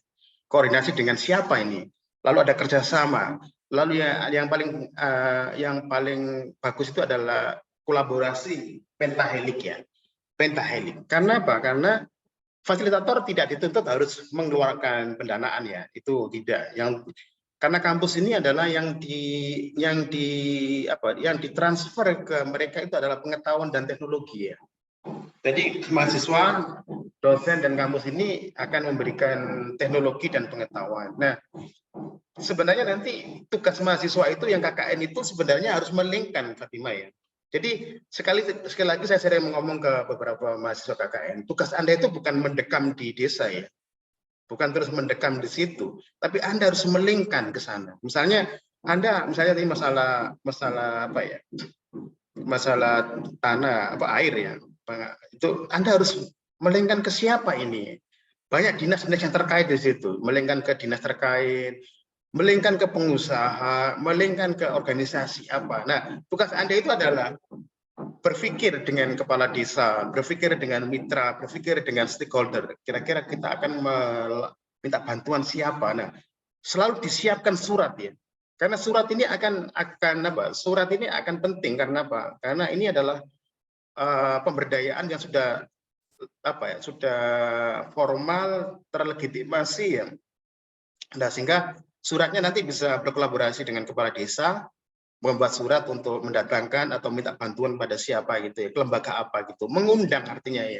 Jadi kalau bisa itu banyak membuat surat gitu ya untuk mengundang mereka datang ke sini, atau audiensi boleh ada 2, Anda mengundang datang atau Anda sendiri yang audiensi. Nah, audiensi juga harus melibatkan stakeholder dan mitra ya. Nggak boleh misalnya Anda datang sendiri, mahasiswa atau fasilitator ini datang sendiri ke lembaga itu. Harus mengajak ya dengan dengan mitra, dengan stakeholder, lalu berunding karena kami memang membutuhkan ini. Nah, kalau itu dilakukan Fatima, misalnya dengan surat itu bersama kepala desa atau juga dengan kecamatan juga, kalau memang kurang legitimasinya kurang tinggi, bisa kecamatan. Apalagi KKN itu kan sudah sudah diberikan semacam kewenangan, bisa koordinasi dengan siapapun ya, kalau namanya KKN itu ya. Sekarang sudah diterima oleh kabupaten, diterima oleh kecamatan, diterima oleh desa, sehingga nanti surat itu bisa sakti suratnya itu ya, misalnya dengan polsek, dengan koramil itu. Jadi minta bantuan kepada mereka untuk melingkan. Jadi itu. Jadi sebenarnya yang dilakukan oleh fasilitator mahasiswa ini adalah kerja cerdas ya Fatima. Dengan banyak menggunakan otaknya, melingkan itu, lalu memetakan dulu stakeholdernya di luar. Jadi stakeholder itu ada 2 ya. Stakeholder lokal tadi yang dipetakan dengan outreach ya. Nanti itu ada stakeholder luar nanti ketika bicara tentang partnership. Kira-kira siapa ini? Jadi nanti stakeholder yang luar ini mungkin lebih besar itu ya, di luar desa maksudnya ya. Nah, itu Fatima ya. Jadi itu tugasnya bukan mendekam di desa, tapi dan bukan merengek-rengek minta bantuan Fatima ya. Bukan itu ya. Bukan bahasanya itu minta bantuan, tidak. Tetapi selalu bantuannya adalah sinergi, kolaborasi, kerjasama. Kami membutuhkan ini untuk, nah jadi itu bahasanya harus ini bahasa-bahasa yang artinya tidak mengemis ya Fatima ya. Bahkan bisa lintas kampus Fatima. Ini kayaknya masalah ini bisa ditangani oleh kampus X kan gitu. Karena waktu itu pernah ya kami dengan beberapa kampus di Jawa Timur ini ada di Pamekasan waktu itu. Di Pamekasan ini waktu itu ada pertemuan ya. Kira-kira kita melakukan KKN di mana gitu ya. Nah, sama ketua LPPM yang di Pamekasan itu, yang paling dibutuhkan oleh Pamekasan itu adalah sumber air waktu itu dia ngomong, sumber air. Karena kalau kemarau ini agak kesulitan air itu, baik untuk konsumsi dan untuk peternakan itu misalnya. Nah, di situ terpetakan, ternyata ada kampus-kampus yang bisa itu menangani ini kan. Jadi ada kampus nanti untuk air ini nanti akan di backup oleh kampus X gitu. Jadi terpetakan. Nah, karena kami ini UNESA ini adalah pendidikan dan ya mungkin tidak di situ ya, mungkin tidak di situ waktu itu ya, maksudnya pengeborannya. Tapi kami bisa membantu juga, misalnya pendekatannya. UNESA bisa membantu outreach-nya, bisa membantu mengkondisikan masyarakat waktu itu. Itu Fatima ya. Ada yang dilanjutkan Fatima?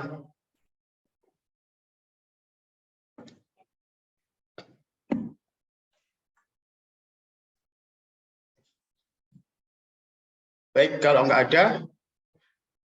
ada pertanyaan. Nah, sekarang silakan teman-teman, kalau pemberdayaan ini teman-teman ya, kalau hanya sekedar ceramah, Anda nggak akan mempunyai abstraksi yang bagus. Nah, sekarang Anda konsisten aja misalnya berkelompok 3 dan tidak mulu-mulu, terserah nanti Anda mau outreach di mana, atau di desa, atau di kampus juga bisa Anda. Sekitar kampus juga bisa ya. Jadi itu bisa di kampus. Kalau misalnya nanti mitra Anda itu adalah mahasiswa, ya Anda boleh outreach di kampus. Kalau nanti, jadi ini tidak memberatkan karena Anda boleh melakukan outreach dimanapun yang dekat dengan Anda. Kalau Anda masih di desa, silakan. Tapi jangan sendirian ya, karena yang namanya pemberdayaan itu adalah kolektif ya. Misalnya minimal 2 orang, yang Anda sekarang 3 ya, fasilitator ya. Oke, baik. Ada pertanyaan untuk tugasnya? Dan itu nanti mungkin saya membebaskan Anda apakah ini simulasi saja ataukah nanti bisa Anda seriusi juga boleh. Misalnya contohnya gini. Ada yang misalnya outreach di terminal stasiun Monokromo misalnya. Stasiun Monokromo berarti kan outreach-nya di situ ya misalnya. Nah, outreach itu. Kalau yang outreach ini harus ya, tidak boleh simulasi. Tapi nanti ketika fase setelah outreach seperti retreat, seperti partnership, Anda boleh simulasi. Misalnya. Tapi kalau yang outreach ini tidak boleh simulasi. Oke, ada pertanyaan untuk tugasnya. Jadi tugas itu sampai akhir ya. Oh, iya. Jadi ketika kita pemberdayaan di sekitar Surabaya ini itu begini Pak, bagaimana caranya kita ini mengajak masyarakat, bukan memberi masyarakat, gitu ya Pak? Iya betul, mengajak masyarakat karena nggak mungkin Anda memberi. Kalau Anda memberi akan terbatas. Ya, dan Anda kan harus pergi juga. Misalnya kalau KKN kan harus keluar dari desa itu kan. Nah kalau keluar dari desa itu, kalau Anda memberi terus kan berarti kan nanti setelah Anda keluar dari desa itu hilang. Padahal ini harus berjalan kan, harus mandiri kan ya. Makanya kenapa pemberdayaan itu harus melibatkan dari awal gitu ya, dari pemetaan, sehingga nanti ketika Anda pulang dari desa itu mereka sudah melakukan pemetaan sendiri, mereka bisa jajak berpikir, istilahnya formula berpikir itu mereka punya persis yang kita berikan, bahkan mungkin lebih canggih mereka gitu ya. Misalnya identifikasi stakeholder lokal, identifikasi stakeholder yang tidak lokal, itu harus diajari mereka sehingga mereka nanti ketika Anda pulang mereka lebih canggih gitu. Wah, kalau masalah ini kami akan mendatangi oleh dinas ini gitu misalnya. Kami akan audiensi. Nah, itu bahasanya gitu. Kami akan audiensi ke sana. Anda mengajari mereka audiensinya bagaimana caranya. Melayangkan surat, kalau melayangkan surat dengan email itu seperti apa caranya. melalui email, lalu cara menjawab surat seperti apa, lalu nanti audiensinya ini bisa apakah misalnya untuk menekan biaya gitu misalnya, apakah audiensi misalnya mereka ke instansi yang dituju atau instansi yang dituju ini bisa datang gitu misalnya. Lebih-lebih jadi bisa menawari apakah Bapak misalnya apakah Bapak Ibu bersedia ke kami gitu misalnya untuk lebih mengenal lebih jauh kami. Nah, di situ harus ada bahasa-bahasa di situ sehingga nanti istilahnya menekan biaya.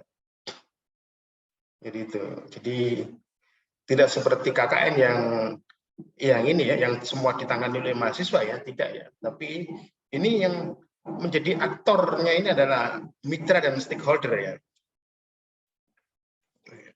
Oke, ada lagi yang tanya.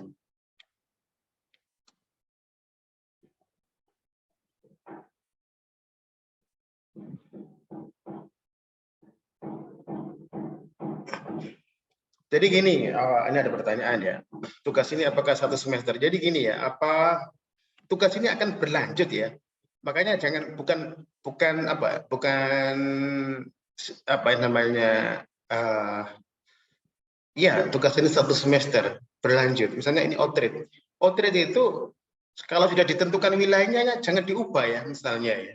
Nanti akan ketika akan retreat, ketika akan partnership, lalu nanti akan ada monitoring dan evaluasi misalnya. Lalu ketika ada diseminasi ya, nggak boleh nanti lain-lain ganti-ganti lokasi, kasihan sendiri Anda ya misalnya. Nah, untuk praktiknya bisa simulasi nanti atau tidak misalnya. Misalnya kelompoknya Fatima, enggak saya akan memberdayakan anak jalanan misalnya. Anak jalanan di Joyoboyo misalnya. Nah, berarti outreach-nya di situ sekarang, misalnya di Joyoboyo misalnya. Nah, nanti ketika partnership, implementasi, nah Fatima ini melakukan pemberdayaan sungguhan gitu ya, misalnya di sana di anak jalanan itu, misalnya. Sampai nanti monitoring dan evaluasinya seperti apa. Itu boleh, ataukah hanya nanti simulasi misalnya, boleh simulasi misalnya, tadi misalnya Fatima, anak jalanan di Joyoboyo misalnya kelompoknya. Nah, ketika tahap retreat itu adalah pengembangan kapasitas. Itu mungkin hanya simulasi-simulasi. Misalnya kira-kira anak jalanan ini apa programnya? Misalnya literasi misalnya. Literasi membaca dan matematika. Maka di retreat itu mungkin Fatima kayak seperti bekerja abstrak gitu ya. Kami akan melakukan bla bla bla bla ya. Akan-akan gitu. Cuma akan-akan istilahnya. Sampai tahap retreat itu nggak melakukan apa-apa, hanya simulasi-simulasi aja. Boleh. Jadi ini tidak memberatkan ya, tidak memberatkan Anda. Boleh simulasi, boleh praktik langsung juga boleh. Itu ya. Jadi nanti misalnya outreach ini kita beri waktu berapa minggu, 1-2 minggu misalnya. Tapi nanti kan ada presentasi kan dari Anda sendiri. Apa misalnya hari ini mulai outreach, sudah banyak masalah di lapangan misalnya.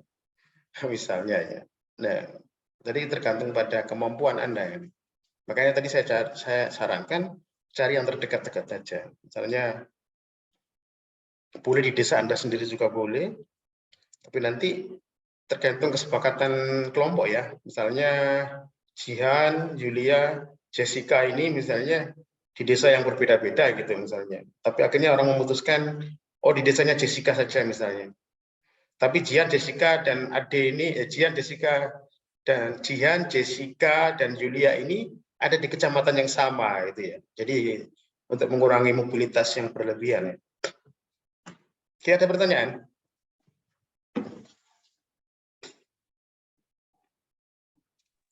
Bapak izin bertanya, Pak. Ya, oke. Sama. Berarti nanti kita melaporkan progresnya itu dalam bentuk presentasi begitu ya, Pak?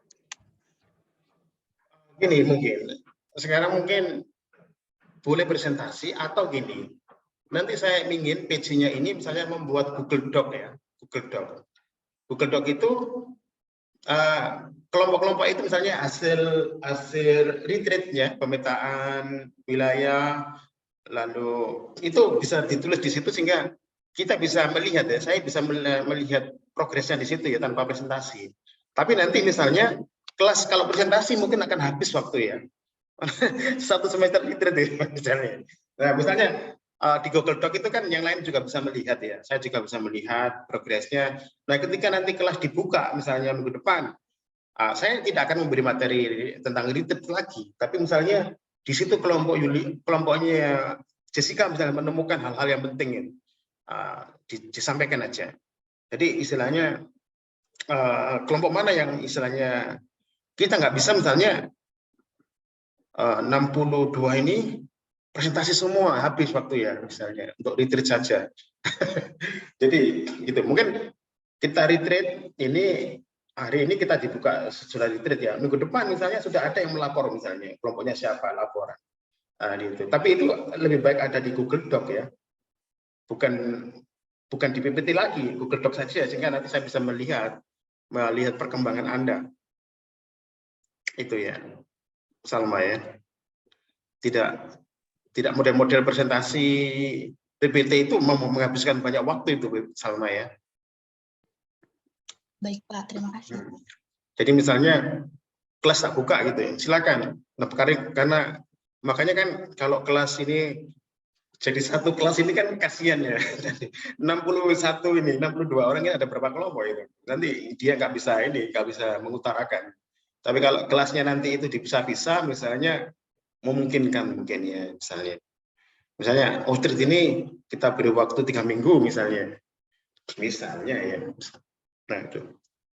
Nah makanya nanti ini teman-teman ini kalau misalnya ya saya tidak memaksakan Anda untuk melakukan pemberdayaan langsung ya, karena ini hak Anda ya, misalnya. Tapi kalau Anda tidak ini, mungkin abstraknya terlalu tinggi, misalnya. Ya tadi itu loh, KKN itu kan sudah diberi pelatihan ya, bahwa harus melakukan tadi itu. Dan saya sudah ngomong, tapi nggak ada yang melakukan itu. Yang 5.000 tahun 2001, tahun 2021. Nah, terus yang 3.000 tahun 2022, yang semester awal. Itu. Ini lagi jalan, saya nggak tahu apakah mereka melakukan. Seharusnya mereka ini tahapnya adalah inkulturasi dan observasi tahapnya. Atau bahkan bisa sampai ke pemetaan wilayah ya, sudah ya. Tapi apakah mereka melakukan? Ya belum tentu. Apakah karena kesulitan atau nggak punya abstraksi ya? Kalau orang LSM pasti melakukan LSM. Jadi saya dulu sebelum jadi dosen itu LSM ya, melakukan hampir tiap hari saya itu outreach ya, hampir tiap hari, dan harus melaporkan itu. Jadi nanti ketua LSM itu ngerti apa yang saya lakukan itu. Mungkin dia apakah mungkin 1 minggu dia akan membaca laporan saya ya mungkin ya. Jadi saya misalnya pukul ini kami bertemu dengan Germo misalnya. Germo namanya Pak siapa gitu. Kami mencoba membicarakan tentang apa gitu misalnya. Tentang misalnya Germo itu misalnya bertanya, kenapa kok harus wajib kondom? Apakah ini tidak mengurangi pelanggan misalnya? Dan saya akan ngomong di situ. Misalnya Robert misalnya. Nah, setelah saya ketemu dengan Robert, saya ketemu dengan PSK misalnya di Primadona misalnya, dengan PSK siapa-siapa misalnya. Dan kamu ngomong apa gitu misalnya. Nah, ketakutan mereka, kekhawatiran mereka misalnya. Setelah itu kami setelah asar melanjutkan outreach di rel kereta api misalnya. Pada pukul 4 itu biasanya PSK itu beberapa PSK melakukan cangkruan di rel kereta api. Saya ketemu dengan ini. Nah, seperti itu. Lengkap itu ya. Apa yang dibicarakan mereka. Itu. Jadi lengkap, kami benar-benar terlatih ya untuk melakukan itu ya di LSM ya. Itu, dan ada rekaman lapangannya itu. Terus retreat gitu ya. Nanti kita akan bahas tentang retreat ya. Gitu. Oke, ada lagi pertanyaan?